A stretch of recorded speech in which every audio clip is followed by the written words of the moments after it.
Actually, you get after your Okay, so let's get started. I want to ask Yorick to pray for us since this is his last day with us. This is his second class, and he'll be going back to Romania in the morning. See his wife and children. Then go to Holland or Denmark. Holland, and going to Holland. So, thank you for being with us. This has been wonderful. Lord, we just worship you in this moment. We lift you up. We acknowledge you as God, as our Savior, as our everything. Lord, we are dependent on who you are, dependent on your work in our lives. And I just pray for these precious brothers, Brendan, for Brother Gary. Pray that you would just take over this class, that you would speak to us through Brother Gary, that you would give him strength and the words that he needs to speak so that they can be taught and edified. Father, give us open minds and open hearts to let your word, let your truths transform our lives. In Jesus' name, amen. Hallelujah. We'll pick up where we left off last week. Tonight, I want to begin talking about God's expectations versus your personal expectations of ministry. What your expectations are. And please don't stay on the phones, okay? I just use my phone for. Okay, that's fine. If you use your phone, that's fine. I just don't want you texting and calling and all that nonsense. You don't want people doing that in your church, right? Everybody say yes. Yes. You don't want them doing it when you're talking and speaking, and I don't appreciate it either. I'll cut my phone off. I want to talk about God's expectations versus your own personal expectations. So, what we're talking about is what does it take to actually cultivate a pastor's heart? What kind of effort does it take to just cultivate what it means to be a pastor? There's a lot of work here. There's a lot of work that's involved here. Well, I think you first have to ask a very penetrating questions, or some penetrating questions about God's expectations versus your own personal expectations. Because obviously God has some expectations about what He wants from you, and you have some personal expectations about what you want when you go to a church. And I want you to think of your expectations, okay? You ought to write this down. I want you to think of your expectations as the hopes that you have for your ministry. The hopes that you have for your ministry. You could say what you are anticipating, maybe would be a better word. The ministry will be like for you. Everybody has an idea of what the ministry is and what it's going to be like for them, and you have an anticipation. I want to encourage you to really appreciate the scripture in Proverbs that says, hope deferred makes the heart sick. When you don't have your expectations met. Right now, if I can say it this way, everybody in this room that's never been a pastor has a mental picture of what it means to be a pastor. You can't help it. You go to a church, you have a pastor, you watch him, you've been with him, you go places, you go visiting, you teach Sunday school class, you work with the youth, you do all those kind of things. But right now, you have this picture of what you want it to be. And my suggestion to you, you don't have to do this, but I think that you would find this to be very, very beneficial to you, is that you need to throw that mental picture out of the window simply because it's way, way too idealistic. You need to get rid of it. You need to get rid of that picture of what you think the ministry is and what it is going to be to you. So what you need, more than anything else, is that you need a very realistic picture of the ministry early on in your ministry or before you ever go into the ministry. If you can cross this hump in your thinking, if you can just cross this bridge here in your thinking, you might call it a paradigm shift, but if you can just work around what you want versus what you will probably get, then I would say that you're on the road to success. If you can just be mature enough, work around what you want versus what you are going to actually encounter and what you're going to get once you enter into the ministry. Being prepared is always better than being surprised, so it's imperative that you do what some people call, you got to get real. You have to get real. You simply need to get real about what's going to happen. So what I've done is that I've developed a list. This is just a list. I sat down, I made up a list. You can make up your own list. But let's just suppose that I ask you to write down what your expectations were. I wonder what you would write down. I'm not going to ask you to do that, but that would be a really good exercise. Or maybe we could just write them down on the board, but I'm not going to do that. So I made a list to help you jumpstart your thinking, so I want you to evaluate whether your list would be similar to this, all right? This is the way a lot of young pastors that enter into ministry, this is the way that they think. They expect to be loved and appreciated by their church. Loved and appreciated. Maybe those are the two key words that you need to write down. That's their expectation. I'm going to church. I love the Lord. They love the Lord. They all love me. I'm here to help them. Blah, blah, blah, blah, blah, blah. Right? I expect to be loved and appreciated by my church. Number two, I expect to be taken care of financially by my church. They have a nice life. They live a nice life. They have a nice home. They drive a nice car. I think that I probably ought to deserve to kind of live the same way that they do. So you need to get that out of your mind very quickly, because you probably are not going to go to a big church that has the ability to really help you out financially in the way that you would want to be helped out.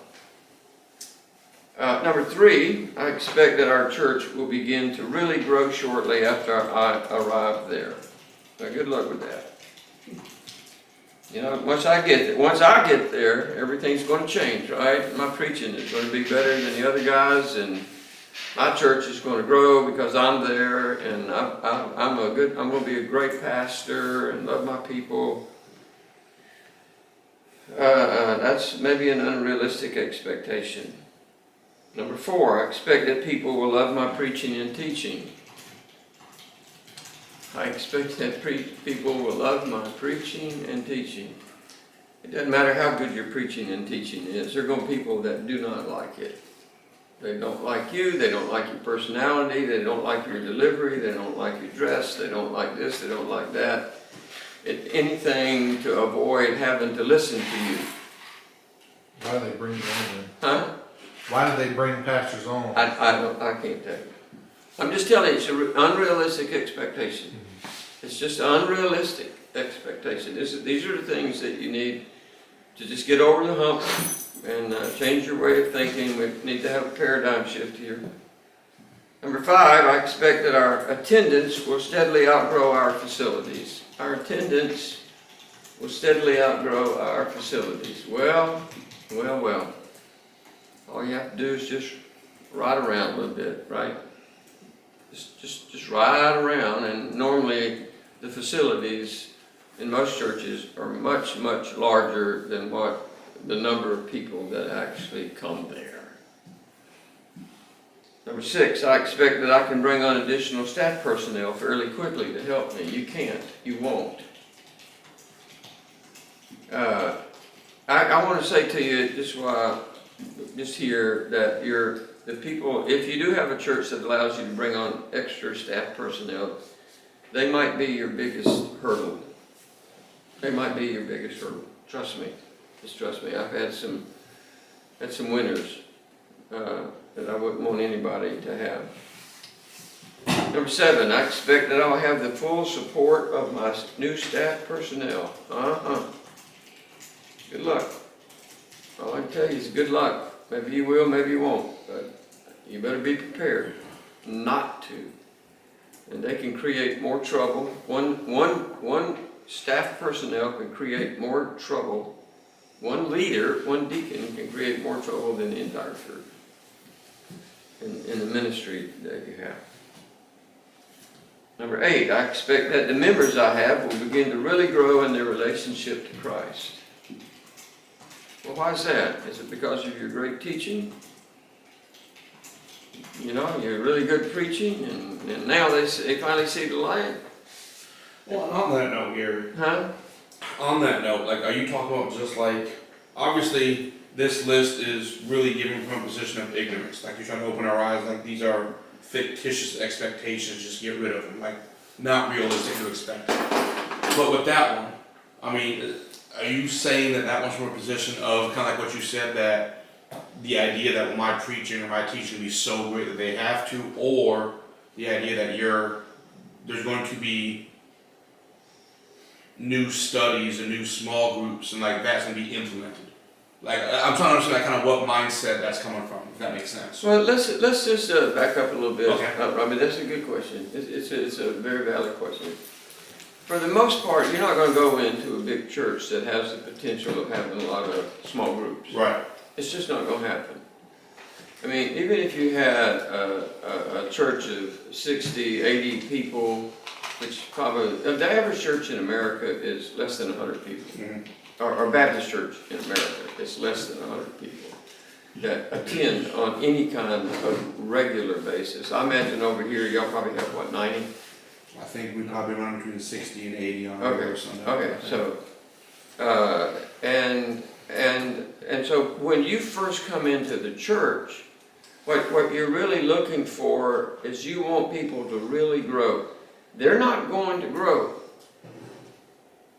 They're not going to grow until they trust you. Right. They're not going to open up, yield their life, do all the things that you know that they should do until they have developed that relationship with you where they can follow your leadership.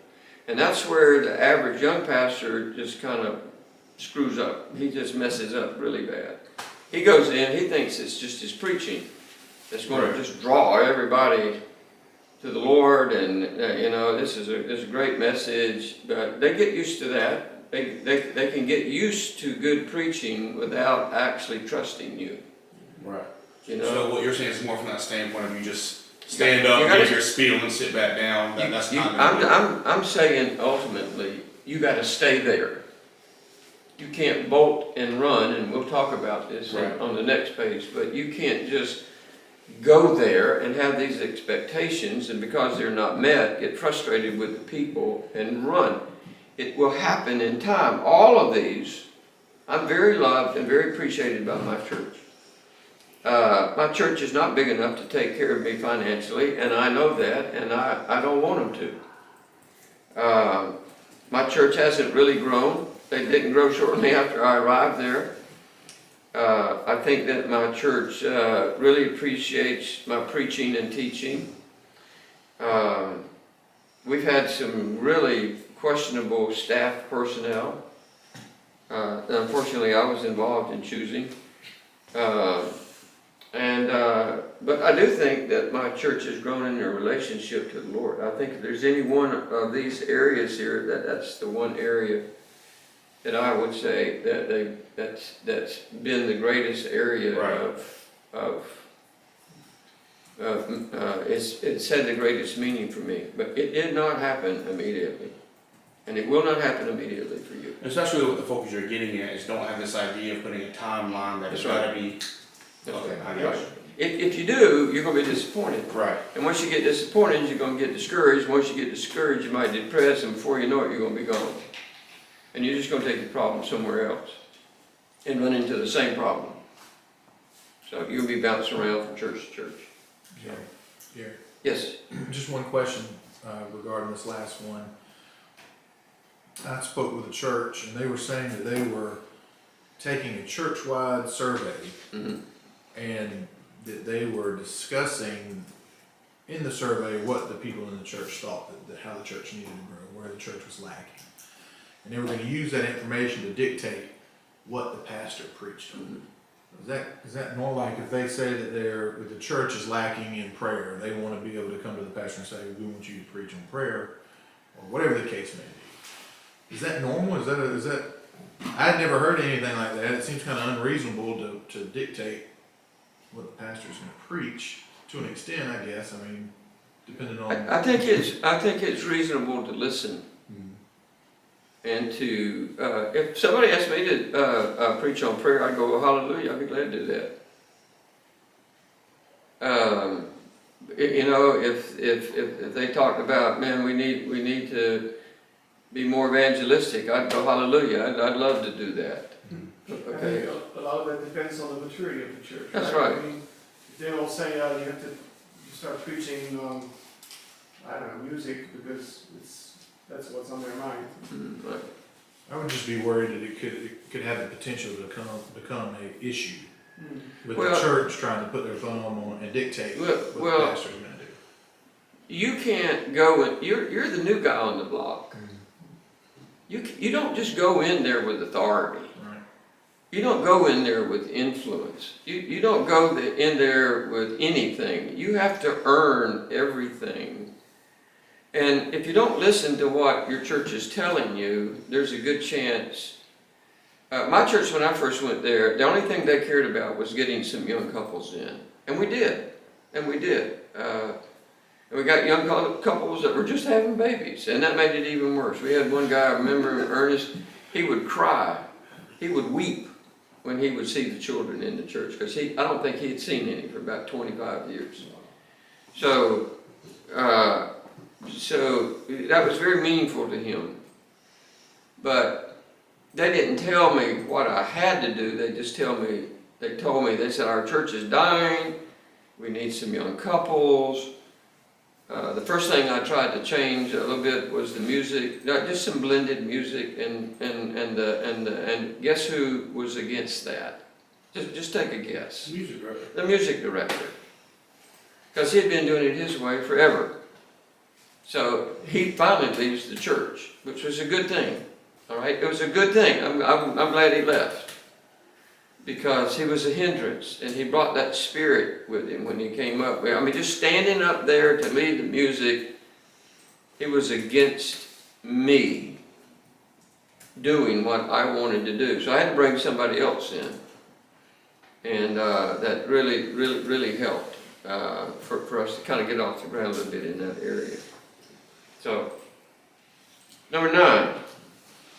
I expect that the enemy will come in like a storm, but we will be strong enough to resist him. Probably not. Probably not. The enemy's a lot smarter than you think he is. He's been watching your church for years. He knows who to make disgruntled. He knows who to upset. He knows the hot buttons, right? And he's going to push them, especially if you do get to enjoy some level of effectiveness, some success. And then number 10, this is my last one. I expect that the leadership team of my church will be willing to fully follow my leadership. Well, maybe not. In a lot of churches, they just want you to teach and preach, right? But they want you to follow their leadership. And they've been there for a long time, and you've been there for a very short time, and they don't think I think they have a right to think that. That's what I think.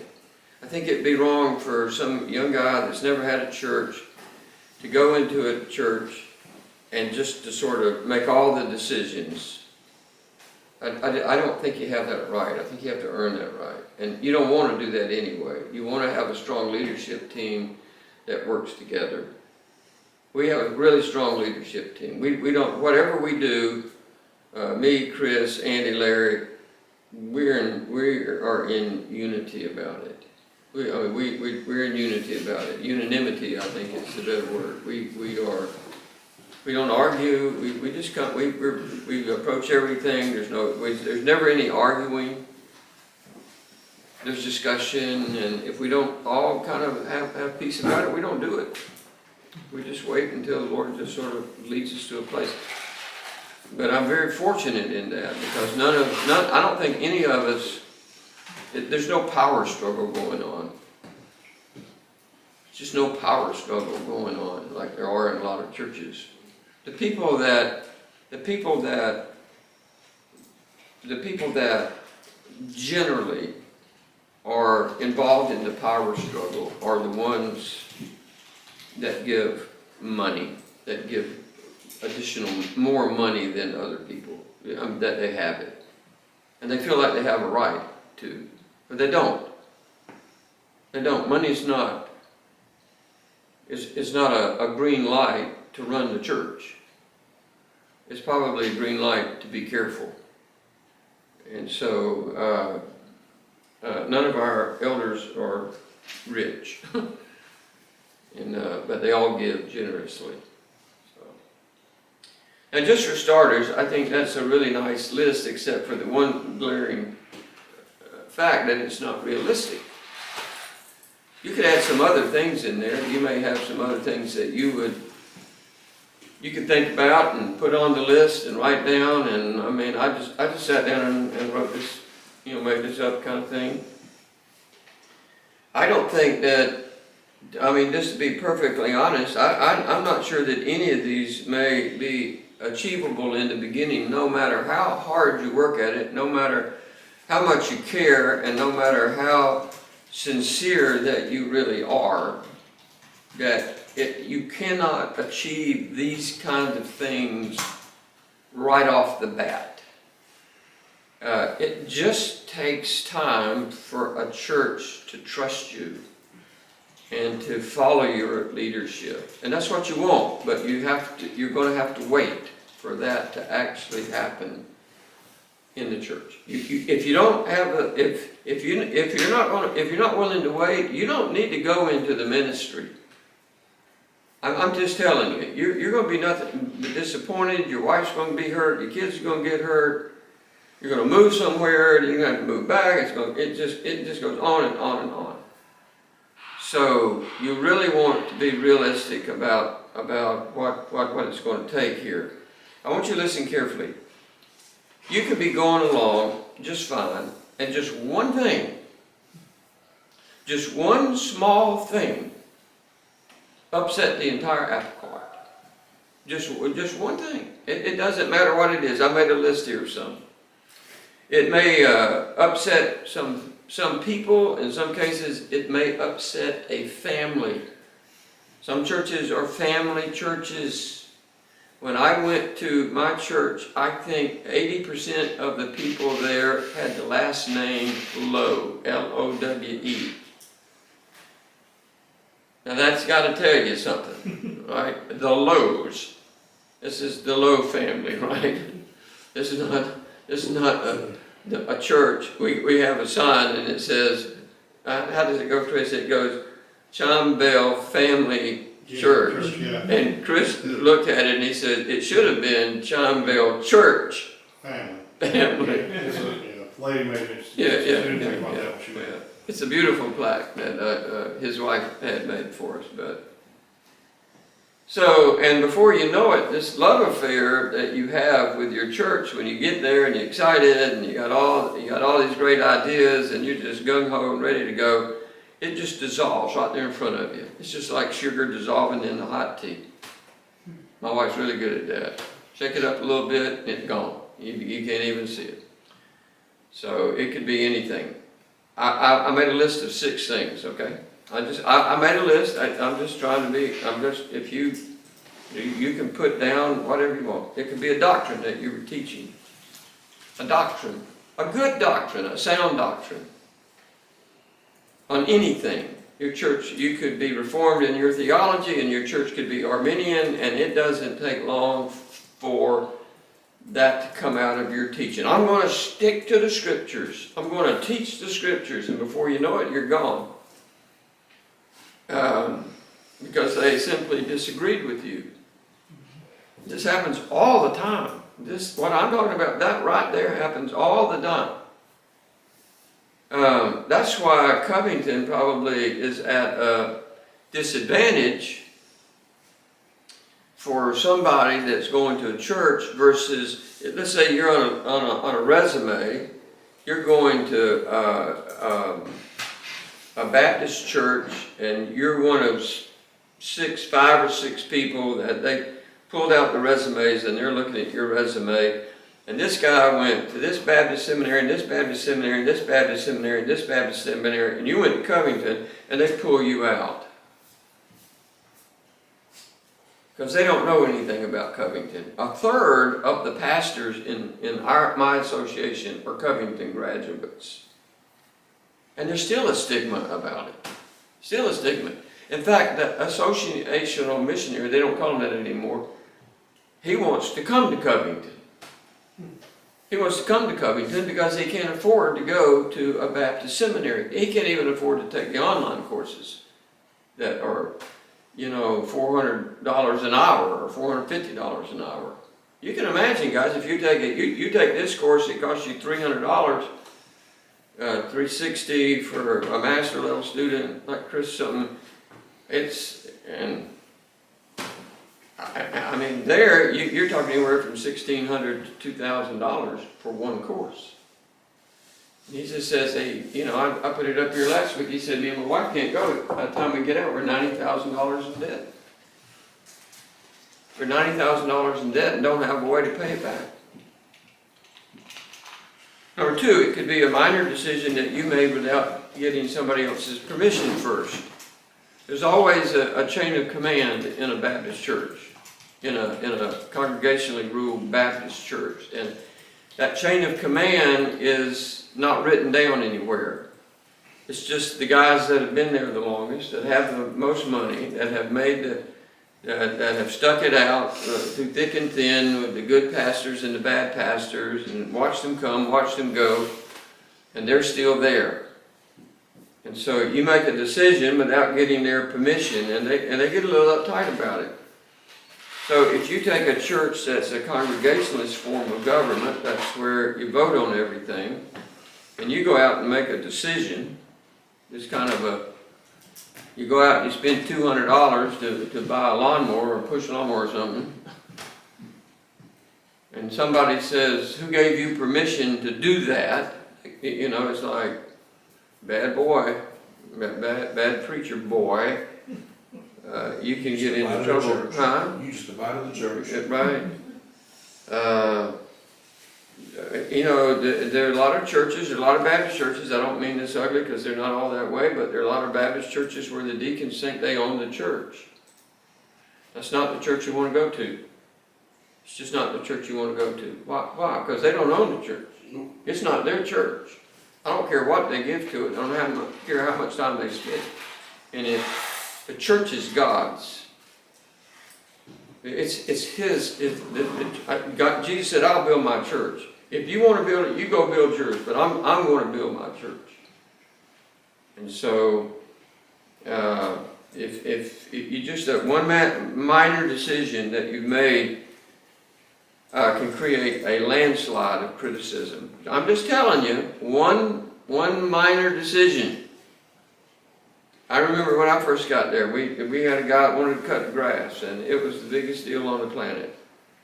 We had to buy a lawnmower, then we had to buy a trailer to haul it in, then we had to provide the gas, and then it just went on and on and on and on. But Lowe's,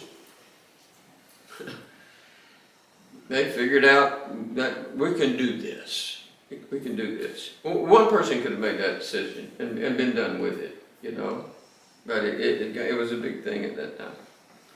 Number three, and I think this will impact everybody, it could be how they perceive that you spend your time.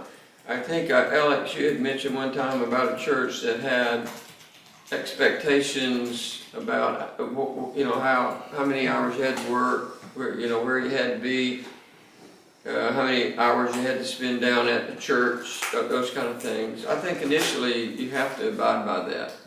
I really do. And the reason is that the reason they have those expectations is because they've been taken advantage of. That's exactly why they have them. If every pastor they had come in and been down at the church and worked hard and died off, that kind of stuff, it probably wouldn't even be a question. But these are the guys that they don't even know where the pastor is.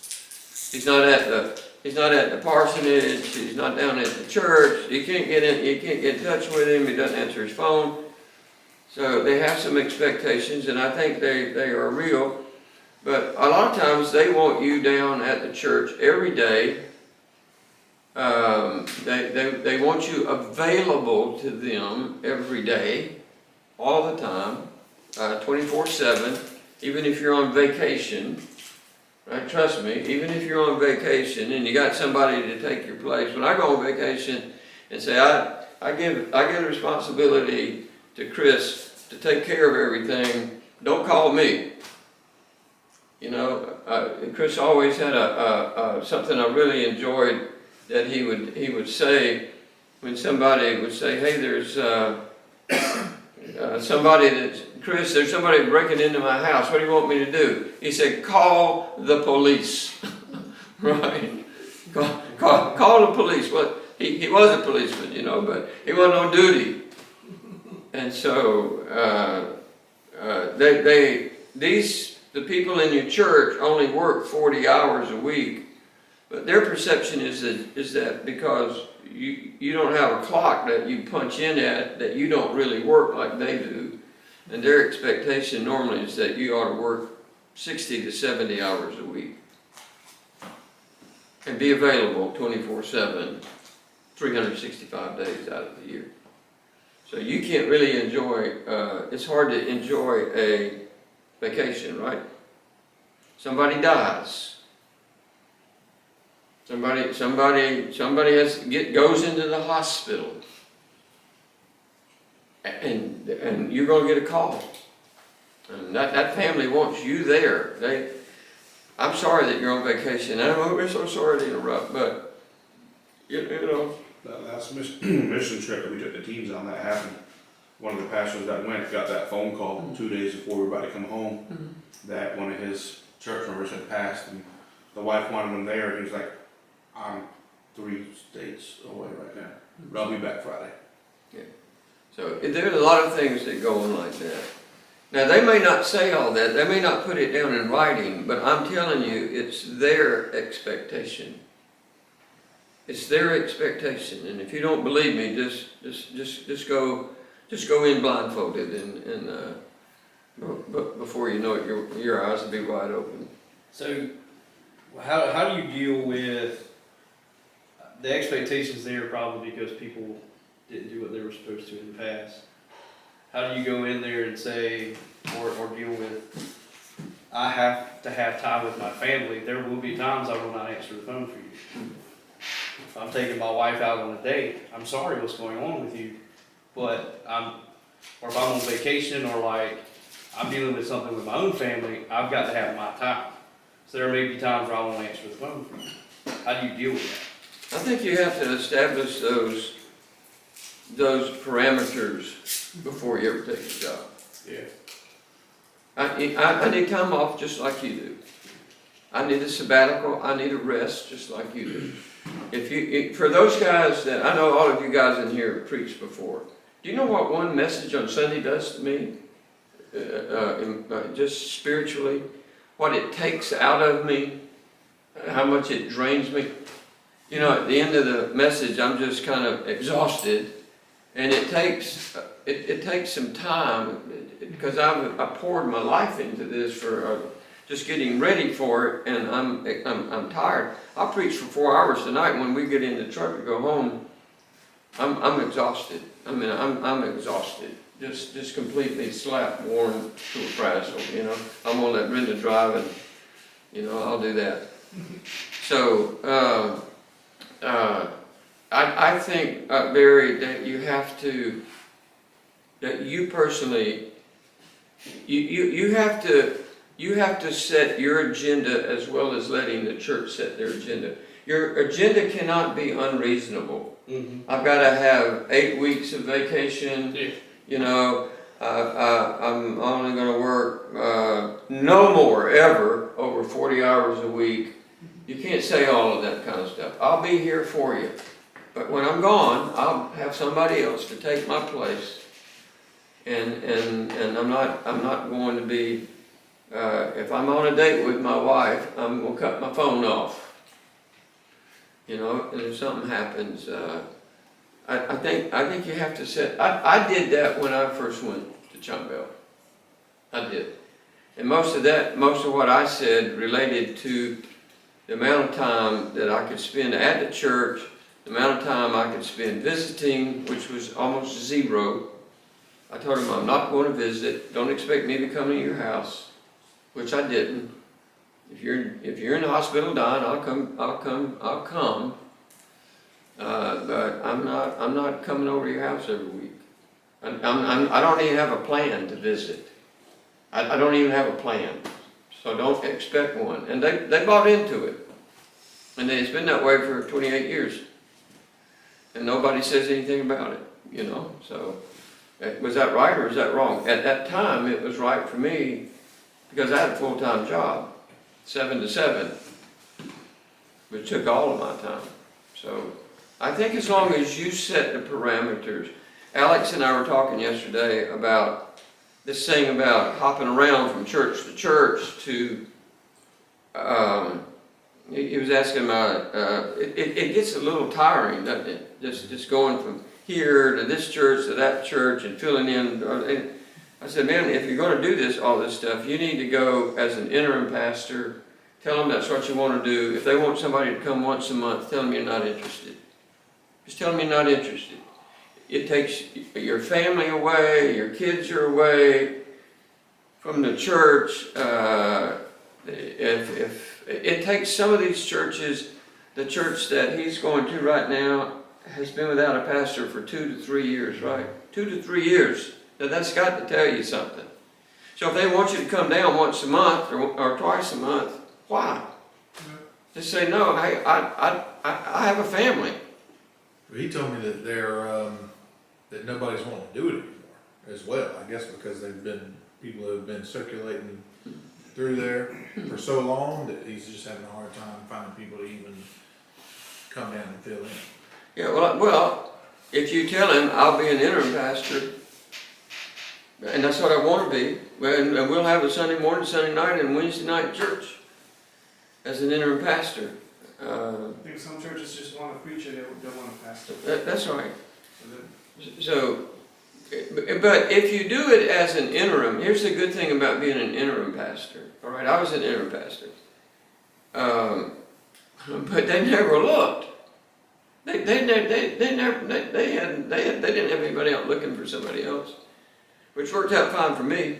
But I didn't want to stay at that church. But I knew that they needed somebody, so we had full services. Sunday morning, Sunday night, Wednesday night.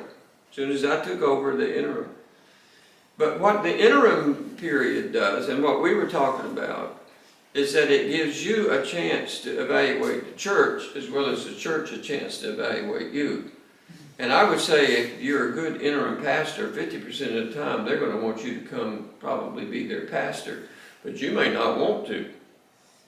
You may say, man, I'm really glad I've been here for 4 months and seen all the dirt and the slime and the problems that exist. Every church is not bad, but a lot of them have been a certain way for a long time, and it's very difficult to change the culture of that church. It's just really almost impossible to change it quickly.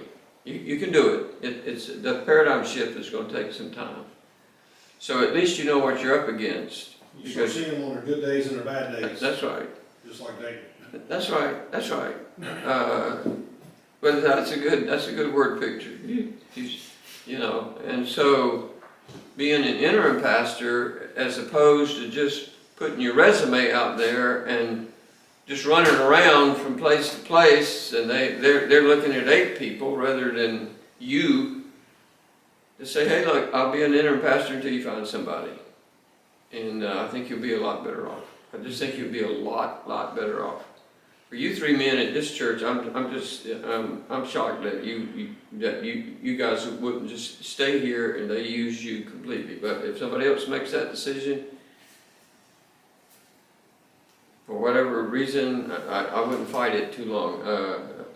I think the way Alex stated it, and I thought it was a really good word picture. He said, I'm tired of staring at a closed door. And it makes sense to me.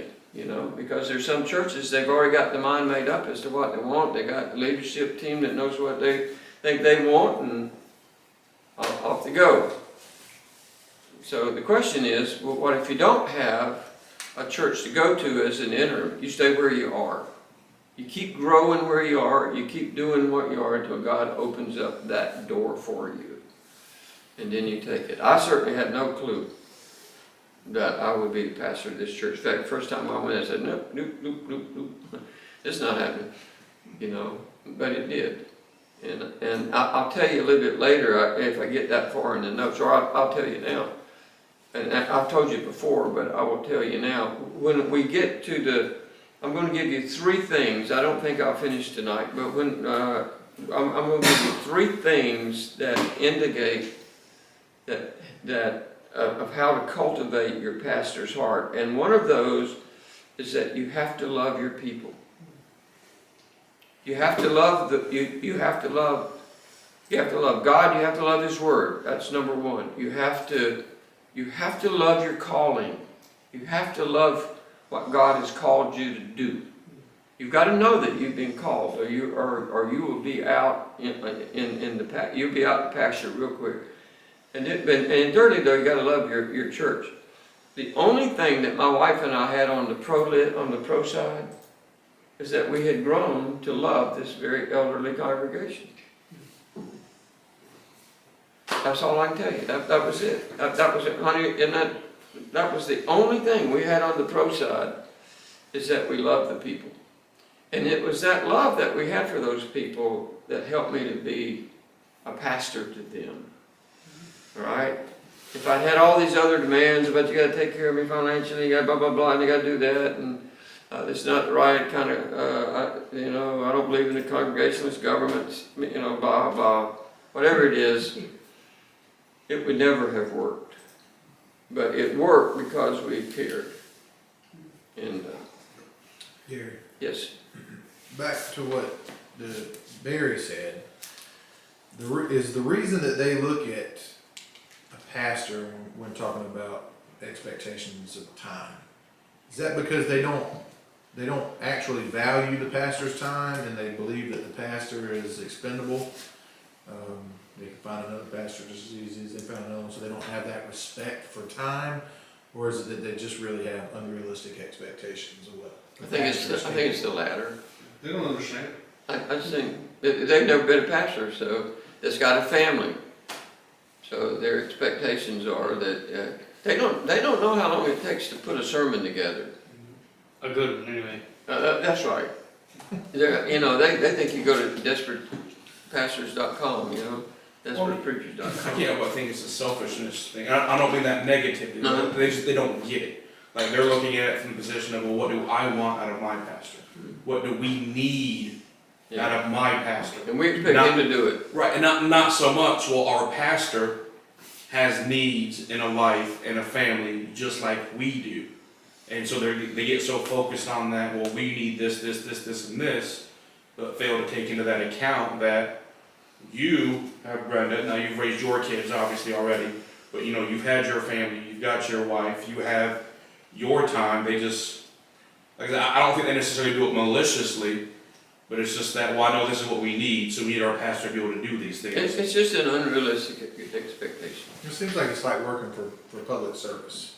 Whether you're fire or EMS, law enforcement, nobody wants you until they need you, and then when they need you right now, 20 minutes ago. And then you didn't do it right. It's not, and like with public service, there's more than one shift covering, so like you have those days off, but you're the only pastor, so it's You don't have when you to. have the need, you need to be at the beck and call. And I've heard, I think I've heard it out of people's own mouth that they want a certain visiting so often, and I'm like, back in wow.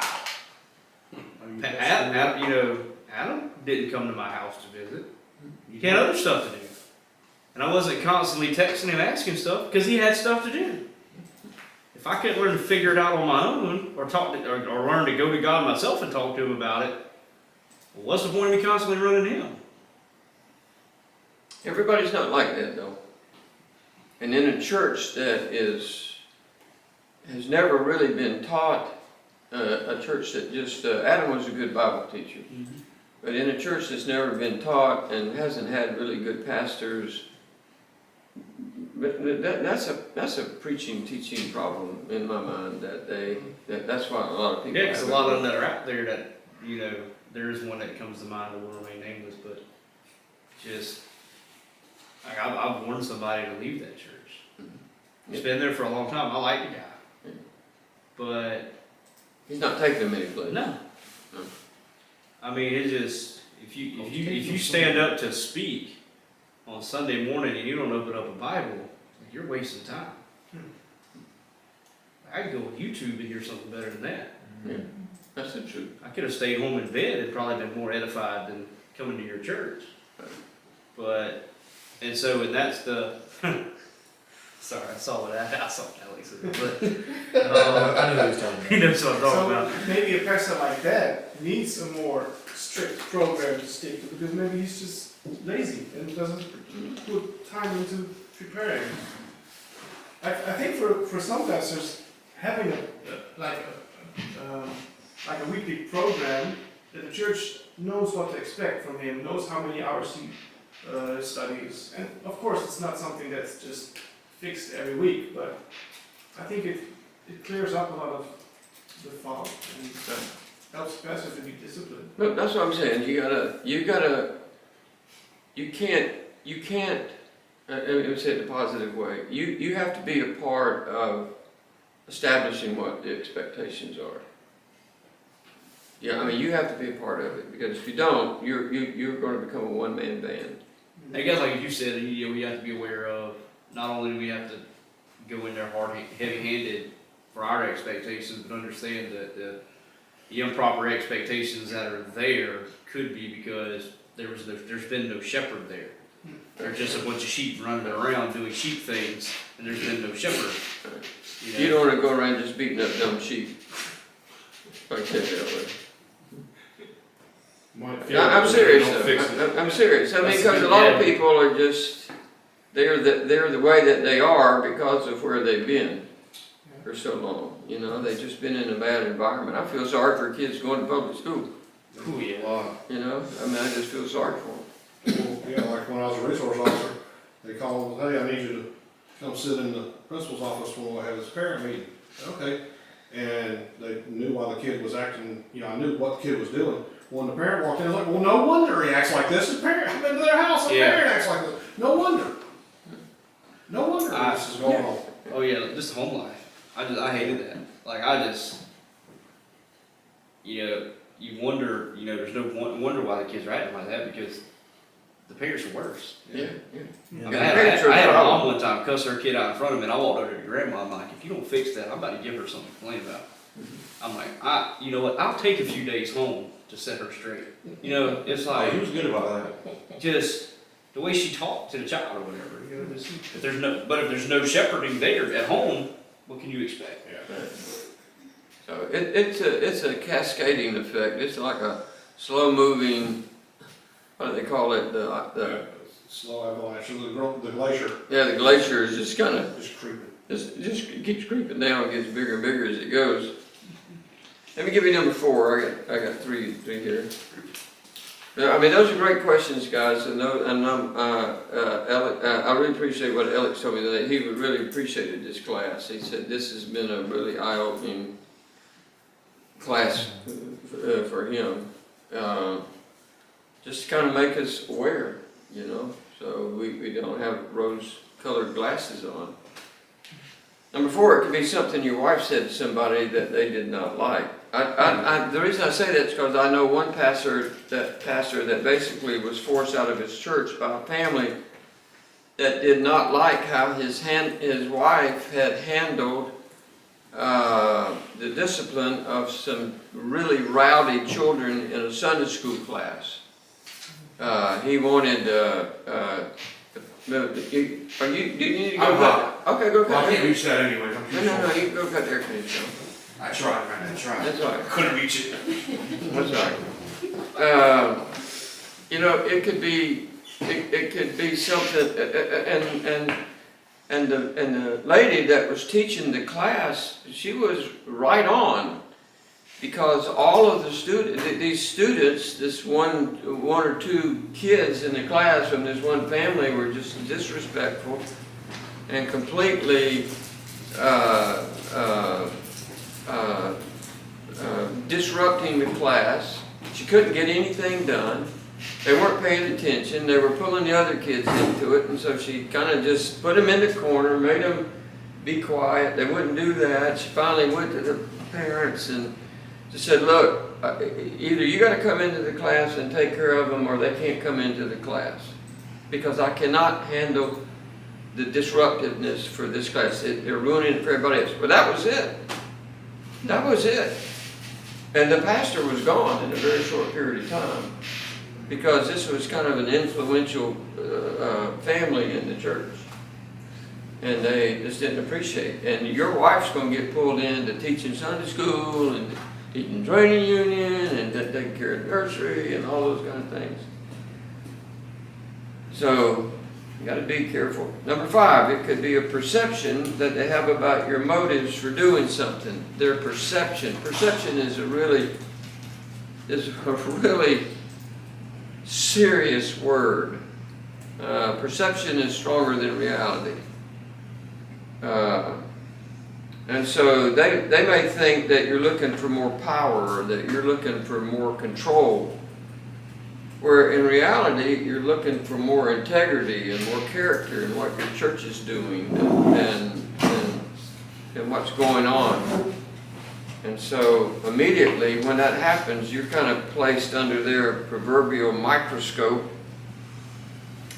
and just trust just virtually vanishes out the window because of this really horrid perception that they have of you. And then number 6, it could be that they think you're taking too much time with your family and with your children, your young children.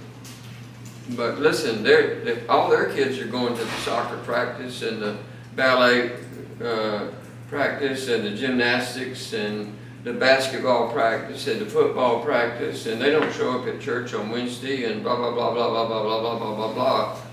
But if you take your kids somewhere, where's the pastor? Where's the pastor? You know? This happens. If you think I'm making this up, if you think this is something that I'm making up, then you're just not paying attention. You're naive about the ministry and what it can really do to people in churches. Well, there was, what happened closer over here where you live, really affected Katie and I as far as, one of the things we talked about was, You sit right here, if I go full time into ministry, then we'd probably keep our house. Because the last thing we want to do is go live in somebody else's house and get butthurt about something one day and then fire them. The next thing I know, I'm out of the house. That's right. When you didn't do anything wrong. And so I guess it just, like you said, not every church is like that, but they're out there. There are a lot of churches out there like that. And I guess that that kind of makes me nervous that just this young man was left on the street with the brand new baby or one almost there, wasn't it? I mean, 2 weeks old. And that just, and another church offered him their parsonage in the interim until he could get settled, until they could find a house. So you can imagine how difficult that was. Just callous. We're not talking about just something unfortunate. We're talking about something very, very callous. yeah. So, honestly, it could be anything. In my mind, nothing is off limits. There's no off limits as to what people are going to use against you. Whenever they want to use something against you, they can. I don't know what causes people to become disgruntled. I really don't know. But I know that they get disgruntled I know they get disgruntled. I mean, I've been in other churches, not just my own church, but I've been in other churches and seen really, really disgruntled people. Normally, they are willing to upset what we might call the peace of an actual good ministry. I mean, they're willing to upset it. It doesn't matter to them.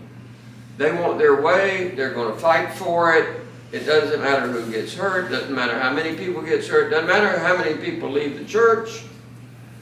We did a facility for a Methodist church in New Ellington. I think it was a Methodist church. There's a Methodist church right there. They're close to the middle school. Yeah. If you're going, it's on the left there. And that church literally split over the color of the carpet and the hardware that went on the doors because of one lady in the church that would not let it rest. They could not come to an agreement. I mean, people just left the church because it got so ugly. They were willing to, she wanted to tear the carpet up that was there. I mean, it's not the right color. We need, new carpet. Take everything off the door. I don't like that. She wasn't on any committee. She wasn't anything. That's what she wanted. And that's not good. It's not good. You know, I was reading, I can't remember whether it was the 9 Mark book or the Turnaround Church, but the guy was saying that there's a difference between not being nice and being rude. And that just because you're a Christian doesn't mean that you have to always be nice to people. And I kind of agree. I can understand that. You know, there's a fine line there.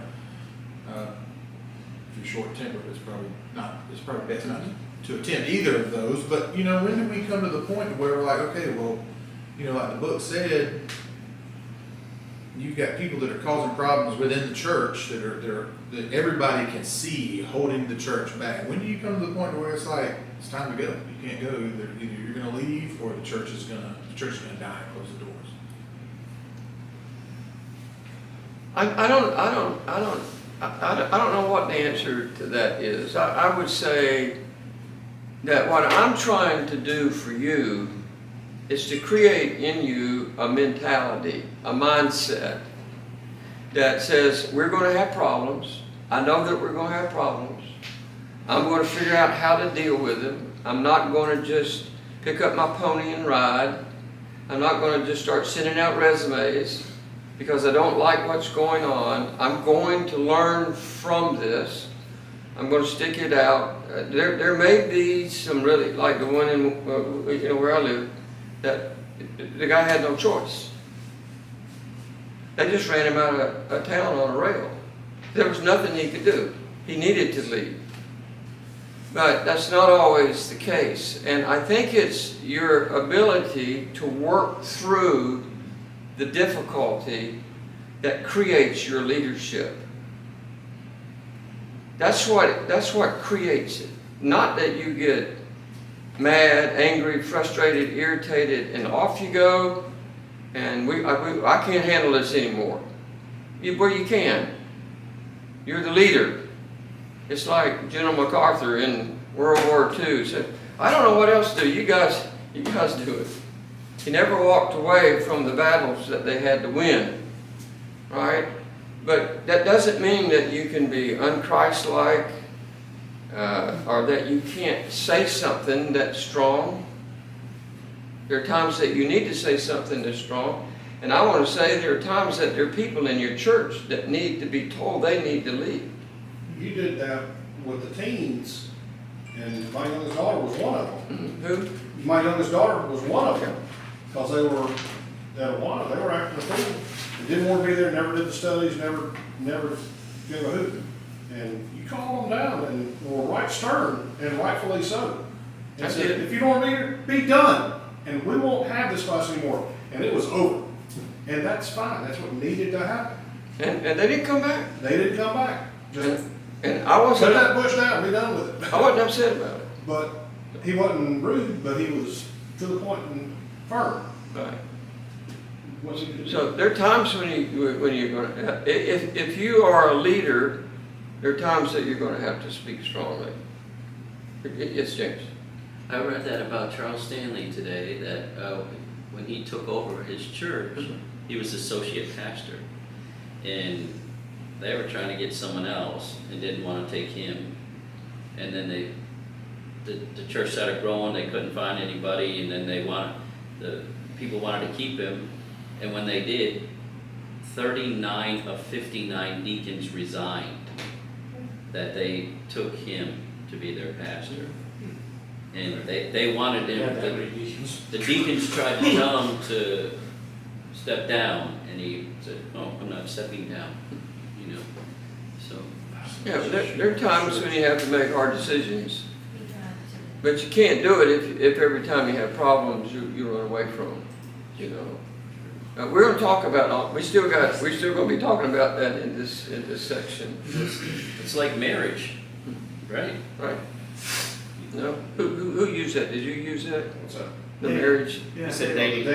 The dating, yeah, you spend the time like as an interim, yeah. Let's get to know y'all, let's get to know each other. Yeah. But have good night, you do have good dates and bad Good days and days, right? bad days, then when you wake up, they're early in the morning, and go to the house and see it, like, oh, we're not woke up yet. Well, I would say that the rationalizations and justifications and reasons that people use to put you in harm's way are endless. They're endless. People are gossips. People are gossips. They will talk about you as the pastor behind your back to anybody that will listen to them. Roasted pastor for lunch. That's what I've You heard. have roasted pastor for lunch. You know, I'll meet you down at such and such, and we're going to talk I've about heard that. how Yeah. people will exaggerate, people are dishonest. You're going to find all kinds of people in any kind of congregation. We're going to find people that are very selfish. You're going to find people that don't control their kids. You're going to find whatever can be negative. You're going to find that in an average congregation, and you just have to be. You have to understand that people have unrealistic expectations. They lack patience. People are easily disappointed. So, who do you think becomes the designated scapegoat for all of that? The pastor. The pastor becomes the designated scapegoat. And if you don't believe me, good luck. I'm just telling you. Good luck. Now, I'm not trying to just totally discourage you from going into the ministry, but if you're not listening to what I'm saying, you're the one that's going to be totally discouraged. If you don't get it here in this class, and you take a church, the church will totally discourage you, and you'll be gone quickly. This is the same worldwide.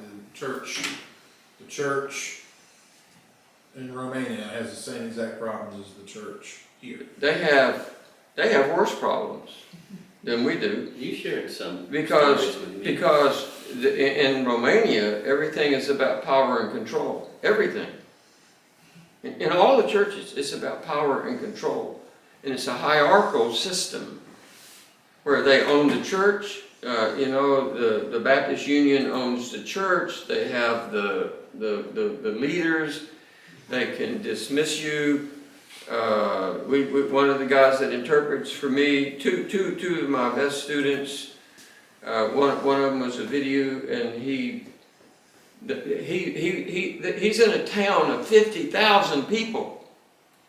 They've got two Baptist churches, the big church, and they got a little tiny church over. He's got 20 people, and he goes out and starts evangelizing on Sunday night, and they told him he couldn't do it. That was their territory. They didn't evangelize anybody.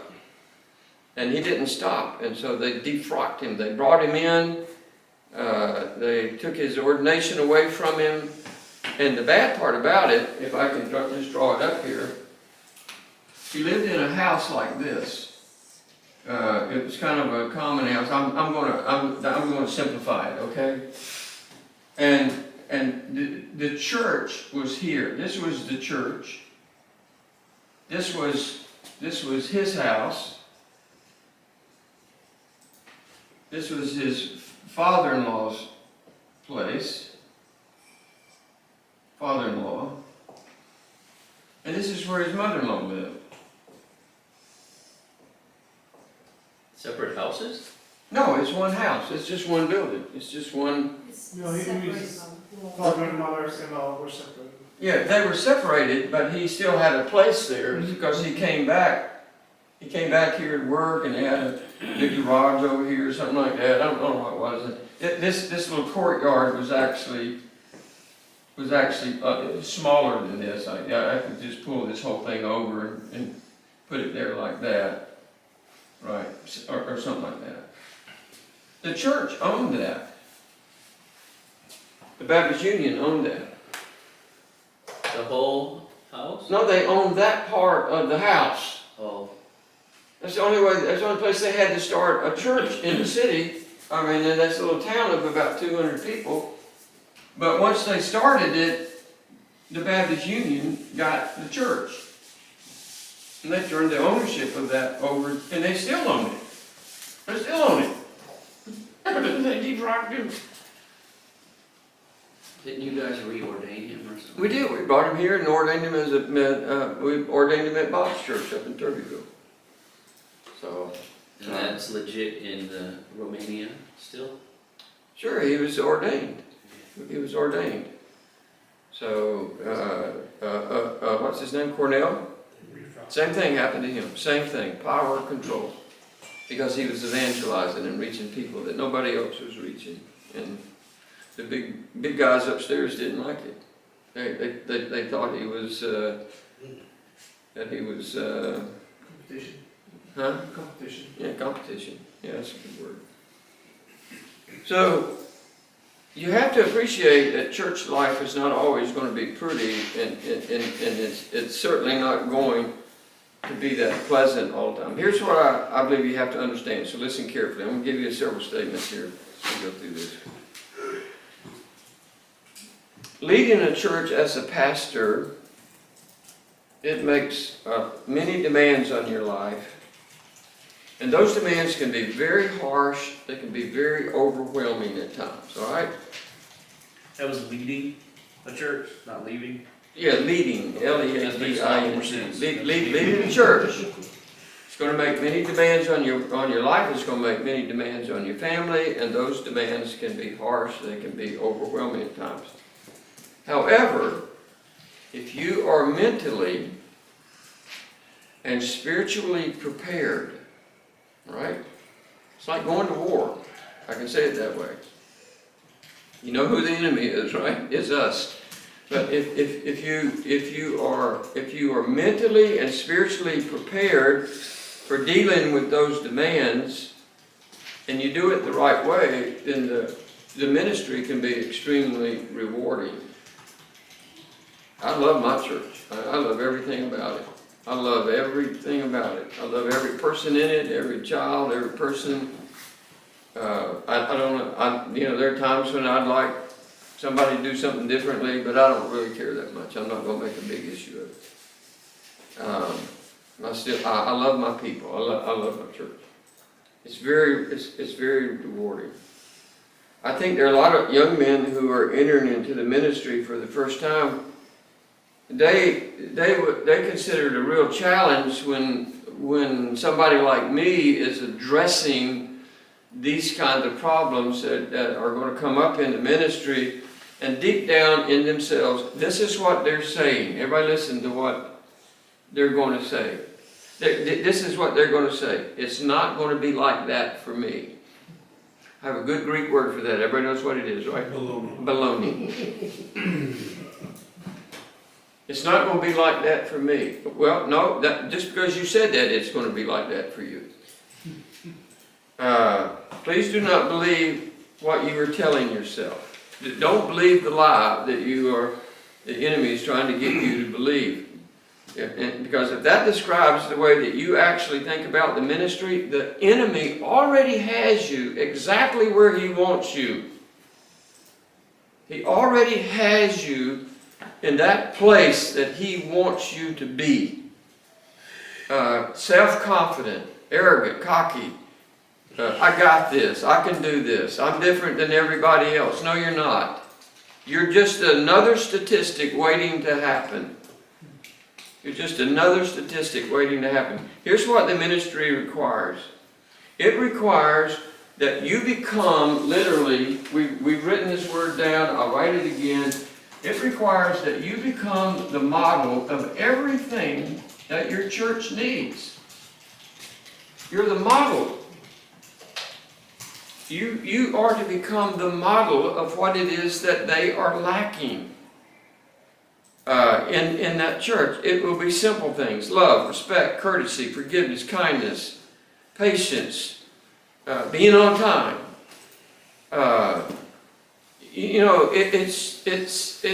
It's all of the qualities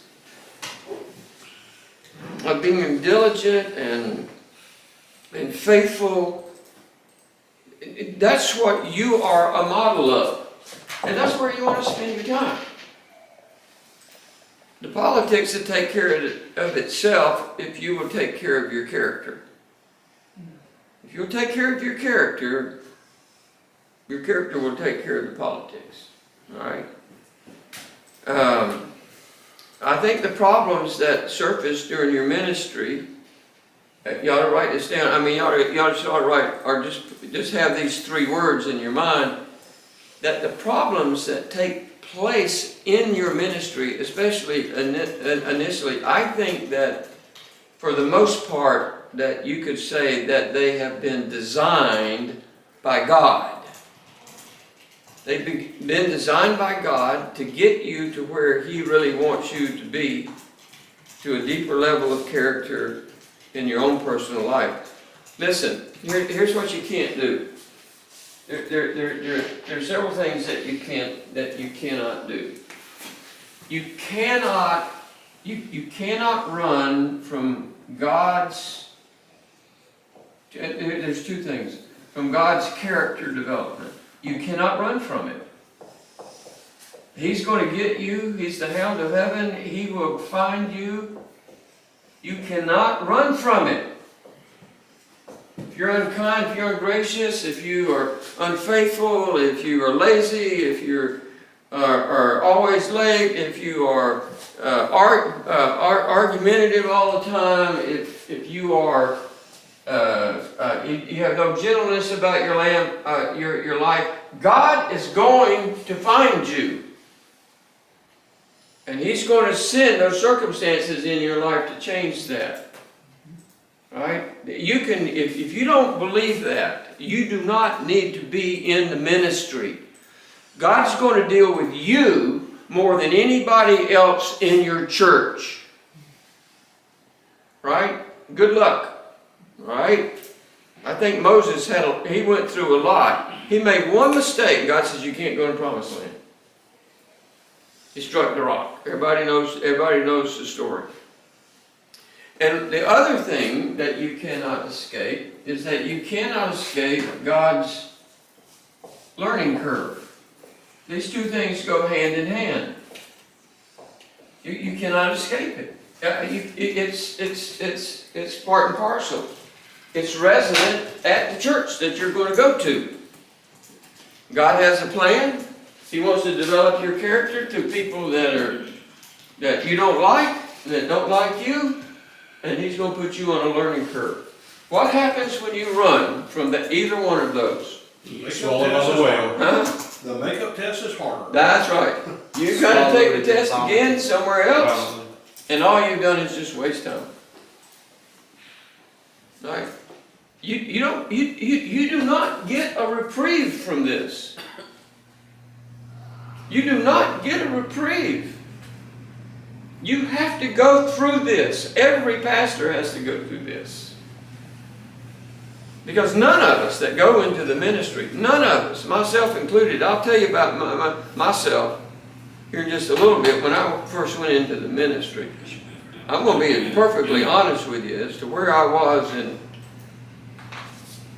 just everything that was wrong about me going into the ministry when I did. So please do not casually dismiss any of this. This may take years of struggling. I mean, it may take years. You may just be stubborn. You just may be stubborn. You're going to fight it. You're going to resist it. You're going to do it your way. Good luck. That's the only thing, that's the only encouragement I have for you. Good luck, because God's not going to let you off the hook. Will you become frustrated and irritated at times? You absolutely will. Paul did. Huh? Paul did.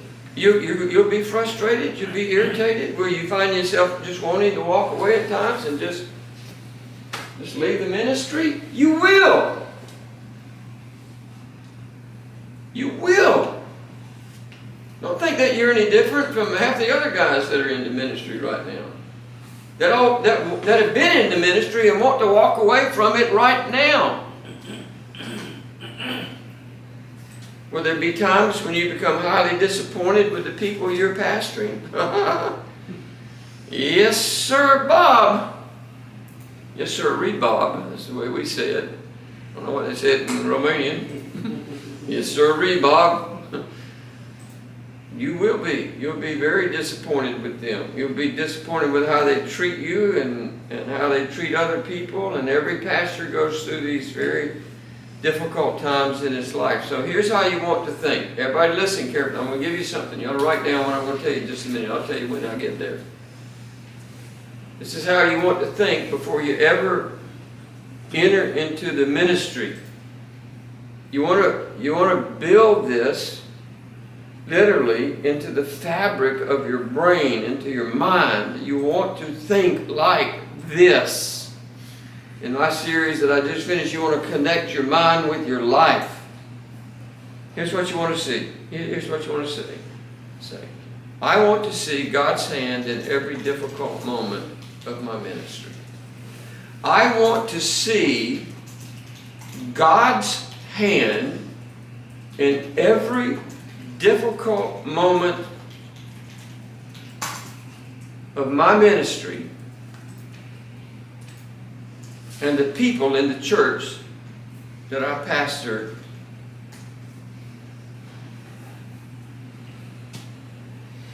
These difficult moments that they can bring into my life. That's what I want to see God's hand in it. I want to see God's hand in it. He's doing something. He's developing my character. He's got me on his learning curve. I'm going to enjoy it. I'm going to enjoy it. I'm going to make the most of it.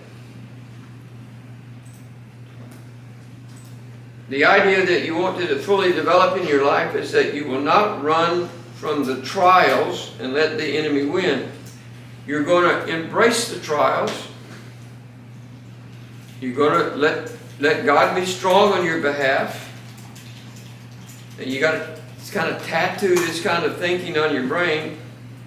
This is kind of what you have to say. I will let God use every struggle, every trial, every conflict, every encounter, every difficult moment to change me so that I can be the best pastor my church could ever have.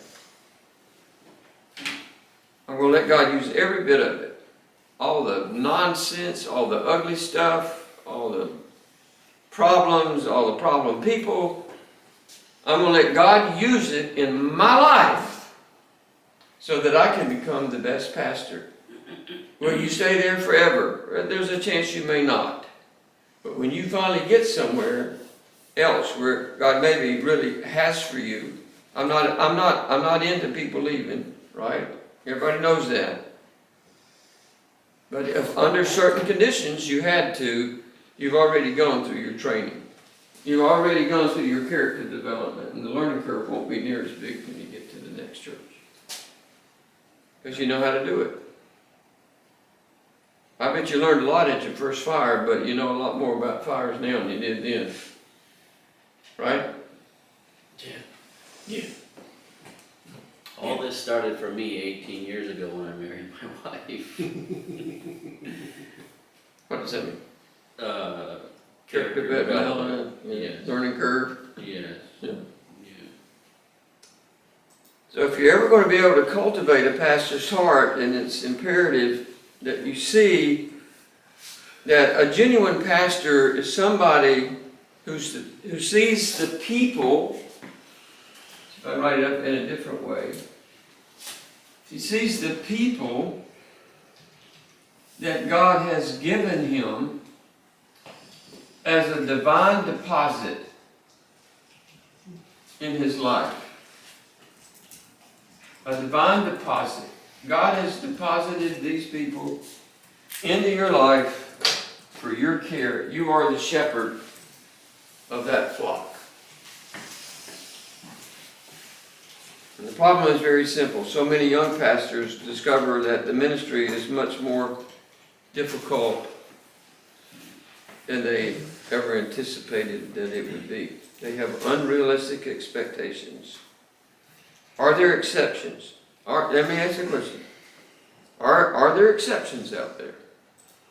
Is there some guy that's going to go to a church? Everything's going to work out great. Everybody's going to love him from the beginning. Not going to be any real problems. Are there any exceptions? Sure. But not many. And I don't want you to think that you're going to be that exception. Right? That's a rare thing. Even the best of pastors on the planet, the best of students, the best of men that already have a lot of character still are going to be tested. And once they actually enter into the ministry. Why do you think that 50% of seminary graduates leave the ministry within 5 years of leaving the seminary? 50%. They weren't prepared for the test. They didn't get all of this. Nobody ever taught them this.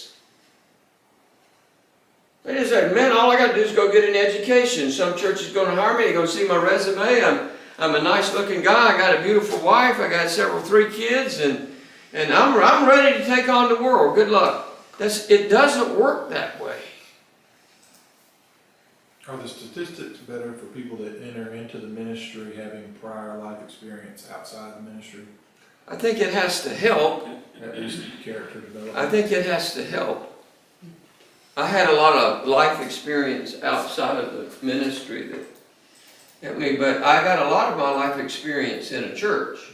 That would be very interesting to find out those statistics, like the percentage of people that fall out, young men that fall out straight out of seminary to a church, and those that have life experience that go into church. Right.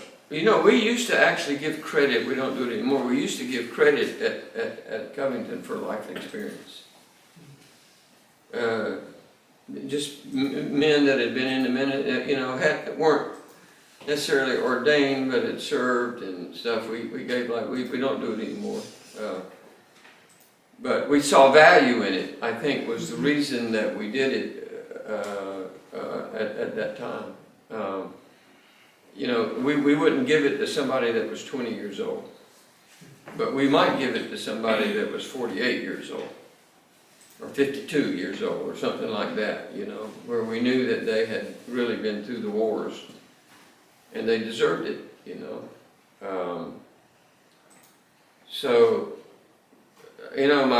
my question to my answer to the question to why do 50% of these people 50% of the people that graduate from seminary leave after 5 years, it's because they never, ever thought that they would be the statistic. They never thought that they would be the statistic. And if you don't think that you're going to be the statistic, you're the guy that I think will be. Well, it's just which statistics we wind up becoming. We're either one side or the other. You will become the negative statistic if you don't think that this is going to happen to you. You're not prepared. You're just not prepared for what the ministry can bring on to you. I think the point here is very simple. If you're going to develop a pastor's heart, you first have to develop a realistic appreciation of what God is going to allow to happen in your life. Right? God's involved in this. God's involved in ministry preparation. And it's way beyond seminary training. It's life training, on-the-job training is what OJT, what we called it last week. It's the on-the-job training that you're going to get. I don't mind if you are a young pastor, or if you're young and you want to go into the ministry. I don't mind that at all. But I don't want you to go into the ministry without understanding God's expectations versus your expectations and your church's expectations. You can be dangerous, and you can hurt the church. You'll be leaving after 2 or 3 years. You'll get disappointed. Next thing you know, you spend a lot of money. You're gone. You don't have a house. You know, you don't have a place to live. You got to move your family again. It all works against you. And I would say if you're not prepared to let God do what He wants to do in your life on this learning curve, that you do not need to be in the ministry. Now, I want to share with you my own personal testimony. The first time that I entered into the ministry, the first time, I had this burn. I just had to go teach. I got out of seminary. I was ready. I didn't have a church or anything, but I was at a church. I was like an associate pastor. I just had to go. I was in utter and complete failure. And I'm going to say it again. I was in utter and complete failure. I was an absolute embarrassment to my family, to my wife. My children were still fairly young. To my wife, I was an embarrassment as to how I handled myself. I was impatient. I was arrogant. I was insensitive. I was immature. If I can just use this word, and I'm using it in the right way, I was just stupid. I was just stupid. There wasn't anything that I got when I was in seminary that ever even talked about this kind of stuff. And the first time something comes up and I don't like it, I leave. I just leave. I go over to the pastor's house. I said, I'm done for this reason, and I criticize them, and the next thing you know, I'm gone. I know there might be some legitimate breaking point that you reach in when you're at a church sometime, maybe for the first time, or whatever it is, where you really need to leave. You know, I'm just not ruling that out. Because the church is just too difficult for you to shepherd, and you need to pass it off to somebody that can. There are some really, really difficult churches out there. You just get caught up in it, and you know that you're not qualified. You need to just kind of graciously bow out and go do something else for a little bit. I think that's being realistic, but that does not mean that every time that something difficult happens that you write a letter of resignation and that you send out your resume to 57 different places and churches out there and tell the church that God's calling me to another church. Every time that I hear that, I know I'm in the minority. I know I'm in the minority. Why am I in the minority? Somebody tell me why I'm in the minority. Everybody else does it. That's what everybody does. That's why if I'm teaching a class of men that have been in the ministry for 30 years and I say something like that,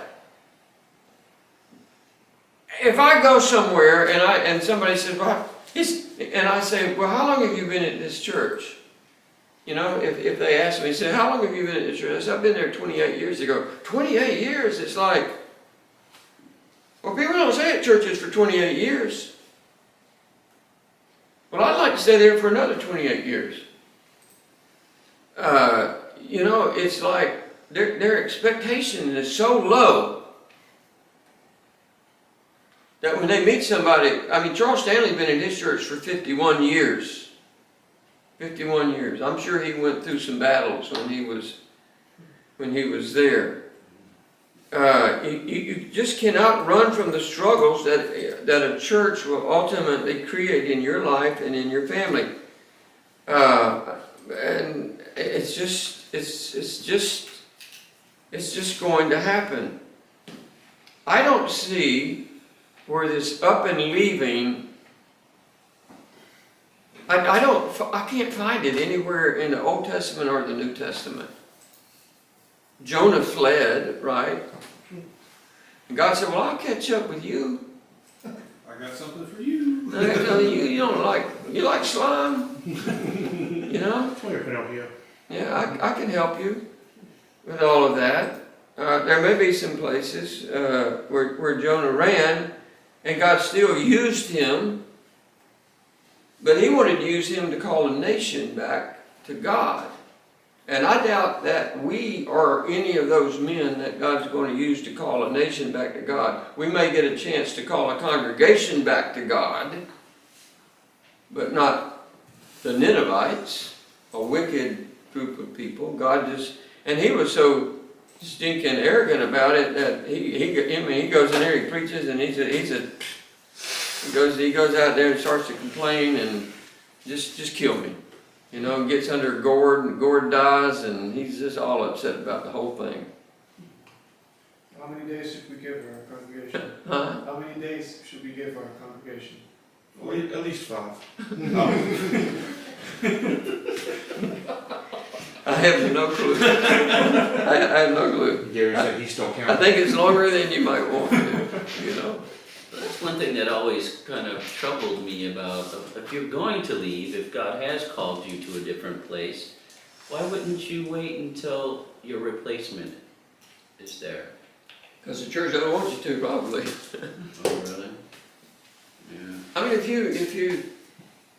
you told your church you were leaving, why do they want you to stay? You know, hey, you go and get your stuff done, we'll get our stuff done. I would say that it's a mentality about leaving is the issue. I don't want to leave. I don't want to leave. And I'm trying to build that into you so that when you have the problems, that you understand that you're the model. You missed the first hour, I guess, but you're the model for what God really wants to do in you. You want to become the model for everything that's wrong in your church. And you can't do that in the first 3 weeks. You can't do that because you love God. You can't do that because you've got a good seminary education. You can't do that because of anything. You have to go through the character development and the learning curve personally. And that takes time. I mean, it takes years. It takes years, and nobody wants to hear that. Nobody wants me to tell them that it takes years. They want me to tell them it takes several months. I'm not telling you that. I'm not even going to come close to telling you that. You'll just have to get another professor if that's what you want to hear, because I'm not going to tell you that. Because that's not going to happen. I think I know what your answer is going to be on the topic of pastors leaving. Do what? On the topic of Pastors pastors leaving? leaving, I think it's not going to be a flat. I think I know what your answer is going to be. I'm just curious. Does it speak to the church if it seems to be a revolving door of pastors more so than to the pastors themselves in some cases? That's a really, really good question. It's probably a shared thing. It's probably a shared thing. And the reason I say that is because older pastors, men that are older, are not going to be leaving that often. Right. All right? It's the young guys that don't have the experience that don't have the education, that don't have the training, that are going to be leaving. That, if you go back and you study the statistics, it's not a guy that's been at a church for 30 years and just his mother's dying somewhere and he wants to go take care of her and he gets another church and then he can't stay there but a year and a half. He just can't handle the pressure. He's the guy that they really need. It's the guy that's been in the church. He's got all these dreams, all these expectations, and he is unrealistic. And he's not willing to let God work in him. Right. Well, and the reason I ask, I've had a conversation with somebody that had just recently lost a pastor of their church, and this individual looked at me and said, "Well, what's wrong with us that we can't keep a pastor?" Now, I mean, obviously there are going to be some issues with the individual pastors and stuff like that, but I also can't help but wonder and look sometimes, is it an issue with the church that God may be punishing you, like, look, y'all need to tighten up, like, I'm giving you quality, but you're too stuck on stupid to get with the program and figure this out. Like, I'm wondering if you think that's definitely in the realm of possibility. Sure, absolutely, I think it is. You talked about a church that had 5 pastors in 7 years or something, right? Yeah. And made really bad decisions. Every guy they brought in was a preacher boy, a preacher boy. A preacher boy. You don't want a preacher boy. You want a man of God. You don't want some kid coming in, you know. They told Timothy, not to look down on your youth. Timothy was over 40 years old when he took his first pastorate. He'd been under the ministry of Paul for 15 years. So, you bring a bunch of preacher boys in there and you will have a revolving door. I mean, you will. I want to ask you a really simple question here.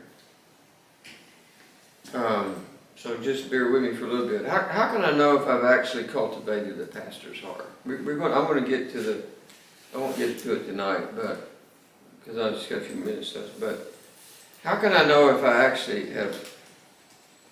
actually cultivated the pastor's heart? Now, I'm sure that there are many different ways to answer that question, and you can come up with your own answers to the question if you want to. But I think the best and simplest answer is this: Have you nurtured?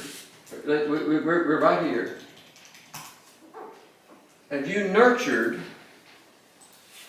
the graces and the attributes of God into your own life, and have you been able to help the people that you minister to develop them in their life as your pastor? Right?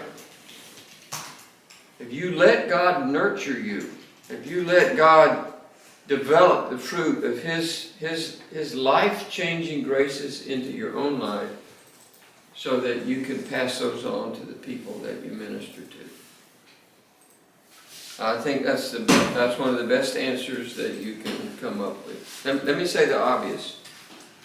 If you up and leave at the first or second sign of difficulty like I did and struggle, you have achieved neither.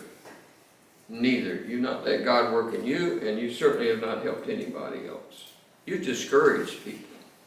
You've become discouraged. Why do people even want to go to church, when the pastors cannot take the pressure, if I can say it that way, of life itself? Most young men that are entering the ministry see it as preaching to people and teaching people. And that's a major part of your calling, but that's the wrong perspective. That's why they call them preacher boys. They don't call them pastor boys, because where most of these young men come out of, the little church school that they come out of, they don't even use textbooks. They don't even use a Bible. What is that in my Bible?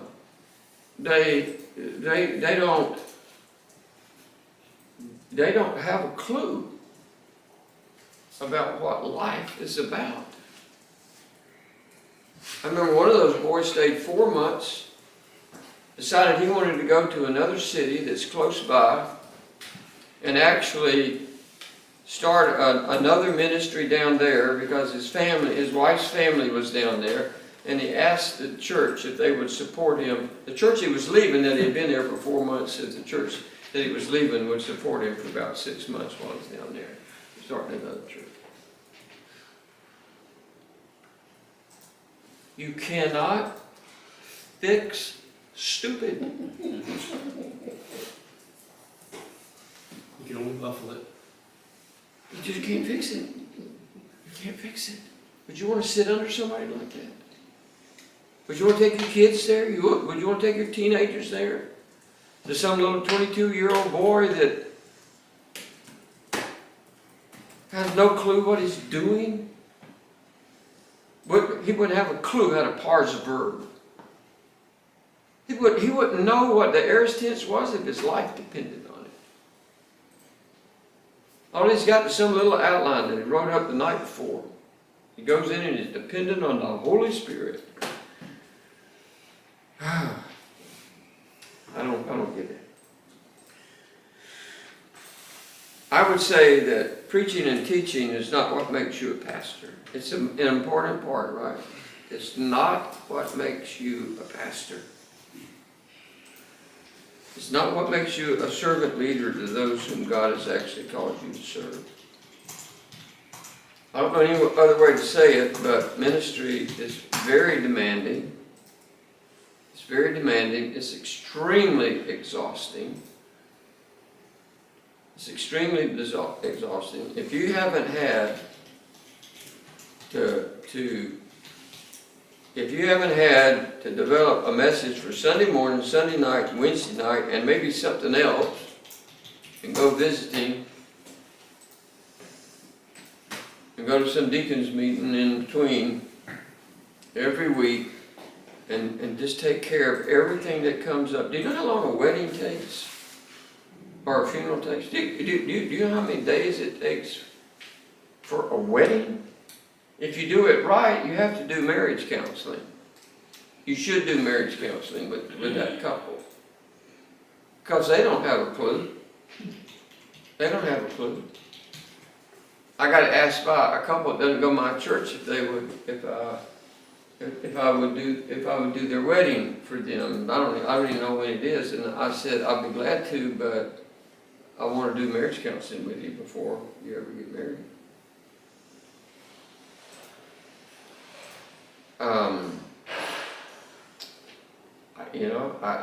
I feel strongly about it.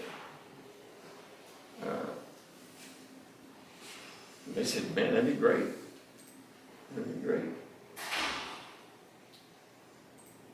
A wedding takes a long time. It's a drain out of your time. You got to go to the practice, the night before, and then you got the wedding the next day, and it's always on a Saturday, which is the day before the message that you're preparing that you didn't finish during the week, and then you have funerals. And they take a lot of time. They just take all kinds of time. It's demanding, it's exhausting, it's often really underappreciated or unappreciated. The statistics related to men who are asked to leave a church without much more than a couple of disgruntled people not liking them is staggering. And that was one of the statistics about the number, I don't know which one it was, of the number of people, pastors that are asked to leave the ministry for no good reason. Because somebody doesn't like them. They actually get run out of town on a rail. We've already seen that the wages are low and the expectations are high, right? And then to make it worse, the days are long and the weekends are even longer. If there's nobody to help you cut the grass, It's even longer. I can put up a sign in my church. I can put up a thing on the refrigerator in my church or something and say, hey, we have a calendar back there for anybody that would like to help cut the grass. And nobody will sign up. Or some of us will. That man does.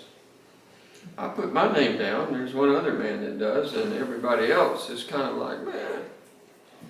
Well, so, I mean, I think we all are experiencing the same thing, is you have your core group that will step up, that'll contribute, that'll do stuff, and everybody else is kind of like, oh, someone else will take care of it. Like them ladies in Amish country. Yeah, we didn't see one man weed eating, cutting grass, it was all women. Not one man cutting grass, every house you go to, it was the lady with a weed eater up in the air.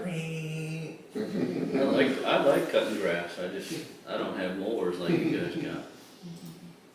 I don't have a truck. And then you go back, Church go. Gary, we went around the corner, and there was a girl that looked like she was probably between 12 and 15, riding a huge plow with 6 horses on the front. Just bebopping along. I'm like, I can't even, it's murder to get mine to wash the dishes. And here's one out here, plowing this gigantic field with no supervision. Probably hooked the horses up herself. Yeah. And 6 Clydesdales, That's it a wasn't little. It's a lot harder wasn't than little cranking a mules. tractor up. Well, let me say it in a different way. You cannot be a pastor just 1 week, 1 hour a week behind the pulpit. That's not what makes you a pastor. A lot of guys think that it is. That's if you think that's what it is teaching and preaching and getting people to really love your preaching, and good luck. You're in for a surprise. That's just the tip of the ministerial iceberg that you have to navigate. I think that you have mental, emotional, physical, and spiritual fatigue that are very real, that enter into everything that you're involved in. Just ask Jeremiah, right? He loved his ministry. Oh, yeah, he really loved it. Just ask Paul, any of these guys that were. I think if you can find the best pastors that you know and go talk to them about what we're talking about, they will agree with everything I'm telling you. The best pastors. Not the young ones that have been in the ministry for about 2 weeks, but the best ones. So recent yesterday. All right, any more questions? Did you bring one of those for everybody? I wish. I hear you. That's it. Thanks a lot. Alex doesn't mind sharing, don't worry.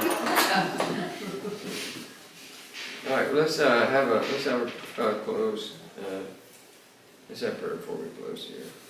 Father, we just thank you just for the lively discussion tonight, for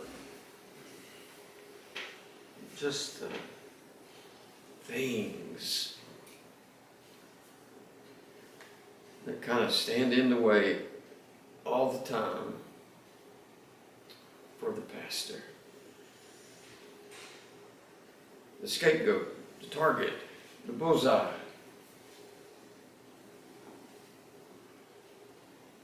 But when it gets hurt, his family gets hurt. Some people just don't seem to care. The church survives and the pastor drowns. It just doesn't seem to bother anybody. We pray, Father, that through these studies, and as we kind of get closer to the end of this study next week, that we would find wisdom and understanding, and more than anything, that we will be realistic about what it means to be a pastor, especially our first pastor, hopefully our only one. We love you, Father. We just we dream about that day that we'll be with you. day when we'll be changed and when things will be different. But until that time, you've told us to just stay the course, fight a good fight, fight it until the end, and be a good and faithful servant. Rightly divide the word. Pay attention. Be strong in the Lord. All the things that are necessary. And that you'll use us. You'll use every one of these men, Lord. You get them exactly where you want them. They'll just wait on you. And let you do in them what you want to do. We love you. We appreciate your goodness to us now. In Jesus' name. Amen. Boy. Trip up here.